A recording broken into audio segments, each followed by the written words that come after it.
Hello, fellow cyborgs, and welcome to day one of Quotidian Cyborg. Let's hope that both of us enjoy the rest of this month, fun-filled with me and video watching and video making and commenting on your comments and doing all the things that I had a really hard time listing just now because reasons. So I'm starting this project off with my summer reading wrap-up, but I'm going to be doing it in 3 parts, so you get to see what I read in June, July, and August separately, and I'm also going to be wrapping up almost every single thing that I read. So you'll get to hear about a lot of books coming up, and I hope that you thoroughly enjoy. So let's get started. One of the first books I read in June was Enemy by Kay Eason. This is my Kindle. I read it on Kindle. I think it might only be available as an ebook, not sure, but I will insert the pretty cover here so you can see that instead of me just holding up Digitus there. So this was a recommendation from one of my friends who read it from like Amazon First or something. I forget what it's called, but it's in essence, if you're an Amazon Prime member, then you get to choose one free Kindle book to read before it is released on Kindle. This is a fantasy novel that takes place in a winter setting. I really liked the characters. The main character, Snow, is telepathically bonded with this little tiny dragon, like lizard with wings thing. They communicate telepathically, which makes for a really interesting reading experience because Snow will be having a thought and then all of a sudden Brielle's thought will just insert itself in the middle of her thinking. It takes a while to get used to, but it's a really interesting device once you know what's going on and once it's become more natural in the reading process. They meet up with this Viking sort of character and form an unwilling partnership. There's magic involved and the plot thickens and becomes quite intense, but I really enjoyed the setting. I thought that the characters were great. There are also a lot of people of color represented in the characters and in the culture itself. I enjoyed this so much that I pre-ordered Outlaw, which is the follow-up to Enemy, which came out last month or the month before. I think maybe in July. And I had the best of intentions to read that right when it was delivered to my Kindle, but haven't gotten to Outlaw yet, but I really want to. So this is definitely a fantasy series that I'm really excited to continue with and has really piqued my interest in these months where I otherwise have not really been reading fantasy. Then I picked up To the Lighthouse by Virginia Woolf, which you guys saw me haul at the very beginning of this year. This is supposed to be a buddy read with Charlotte from Ramblings of the Elfpire, but she didn't get around to her library copy. But no matter, the proposed buddy read got me to read this ASAP, and I'm very grateful for that. I also really adored this. I gave it 4 out of 5 stars. Makes me really happy that I have 4 more Virginia Woolf sitting on my TBR shelf. I really enjoyed the writing style and the characters in here. I've marked up some passages, not a lot, but a few, and this made it on my 30 books I would reread for the rest of my life if that was a thing I had to choose, because I think that I can get a lot more out of this upon rereading, and I really enjoyed it. Then I started my Harry Potter series reread.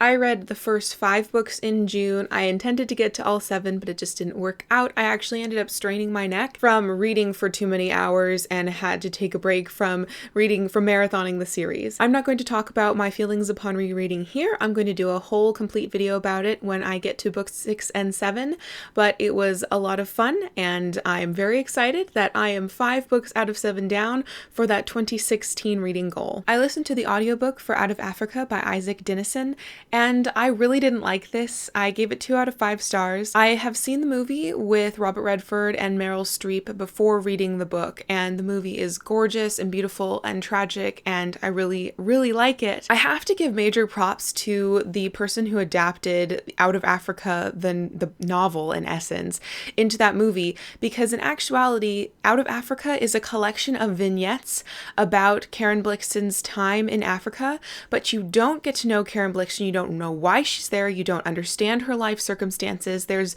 0 biographical information in this book. For me, it felt a lot like Karen Blixen wanted to collect her memories of her time on a farm in Africa and then decided to publish it as well, but there was no like prolonged narrative. You didn't care about the person who was narrating because she never introduced herself to you.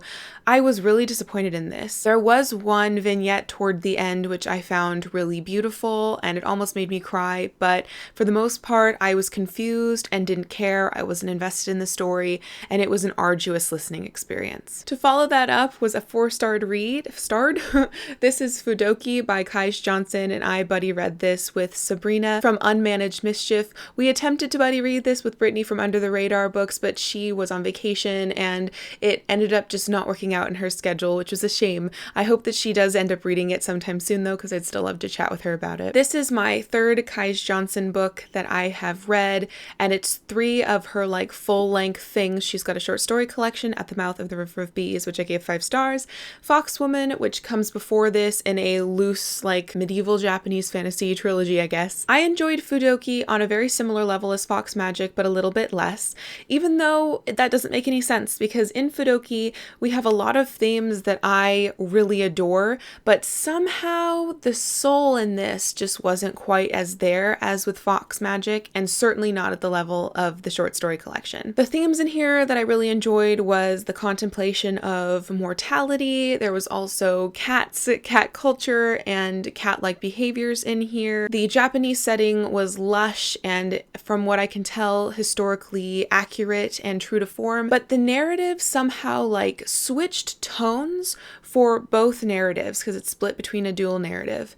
It kind of switched tones in halfway through the book, and I didn't really get on with the second half of the book as well as the first half. And I thought that what was promised in the first half, like not actually promised, but what I as a reader assumed it was going to be building up to, didn't happen. And for me, it was a bit anticlimactic in that respect. But I'm still definitely in love with Kaij Johnson's work, so much so that I pre-ordered her recent like novella that was released on ebook, and it's called The Dream Quest of Velvet Bow, and it's got like Lovecraftian themes to it. Haven't read it yet. Just like Outlaw, I intended to read it right when it downloaded on my Kindle, but it just didn't happen. But I just wanted to bring that to your attention, and definitely bring Kaij Johnson to your attention as well, because I definitely think that she's an underhyped author that deserves more readers because she's awesome and worth your time. The last book I'm going to talk to you about in regards to this June wrap-up is The Complete Cosmic Comics by Italo Calvino.